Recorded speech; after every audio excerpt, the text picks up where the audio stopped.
Google stock splitting 20 for 1. Coming up on The Job.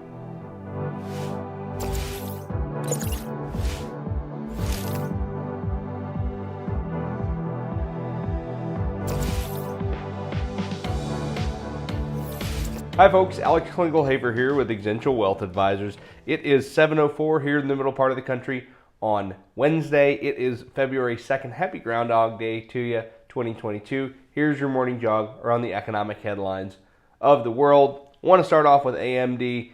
Huge earnings beat last night, up 10% on a really nice, strong sales outlook in 2022. Analysts looking for about $19 billion in sales. AMD says, screw that. We're going to go ahead and make $21 billion or more here in 2022. They continue to execute. Of course, remember, AMD thinking about buying Xilinx. Looks like that deal's been approved in China. Still waiting on US FTC. Probably doesn't get done, but if it does, that's another moonshot. That would be awesome for the company. Just continues to really be in a great duopoly there with NVIDIA at the high end of the chip market. Microsoft continues to be a huge customer. Sony continues to be a huge customer. Those gaming systems, those high-end BCs, the metaverse, all of it runs on really high-end computing power led by folks like AMD who are doing well quarter after quarter. Speaking of folks that are doing pretty well, look at Alphabet splitting their stock. 20 for 1, right? You got one share now. Here in a few months' time, you're going to have 20 shares of stock going from 3,000 down to about $140 per share. I want to talk about what happens when a stock splits, right? You get 20 times many shares. The shares are worth 1/20th as much. In the capital structure of the company, right, it should be a non-event. It should be a nothing burger.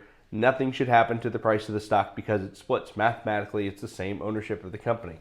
That's not what actually happens in the market. I can tell you from decades of experience, right? When a stock splits, folks get really excited. I remember when I was working at a brokerage, Charles Schwab, back in the early part of the decade, and I think it was Apple was splitting their stock the first time when they did 7 for 1, and folks would call me and say, hey, if I buy the stock today, do I get the split? Do I get the 7 additional shares? Like, they couldn't just, call the next day and buy 7 times as many shares for the same price, right? It doesn't make a difference on paper, but in folk psychology, it does. When stocks split, they tend to go up. I think Google was up like 10% on the news. It's just market psychology. Stocks tend to be accretive, not to shareholders, quite frankly, but they just tend to boost prices of the overall equity structure. Now it's to be seen, now that Google's splitting its stock, now that Tesla's splitting its stock. Be interesting to see if Facebook gets in on that a little bit. I still think they're okay priced. If you look at Amazon, right, they're in thousands of dollars. They split their stock. They did back in the 90s, right? Again, it just makes share prices go up. I can't argue with what happens, even if it doesn't make sense. Last but not least, before we get you off to a nice Wednesday, let's talk about the national debt. It's now $30 trillion, hit it a day or two ago, according to the Treasury Department.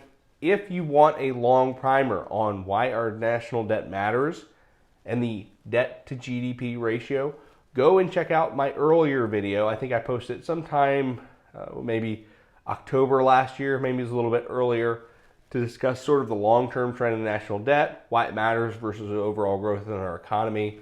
Pump the brakes. It's not a 4-alarm fire just yet. If you want some additional information throughout the week, feel free to find me. I am out there on the internet. Until then, I hope you have a very good rest of your Wednesday. I am out.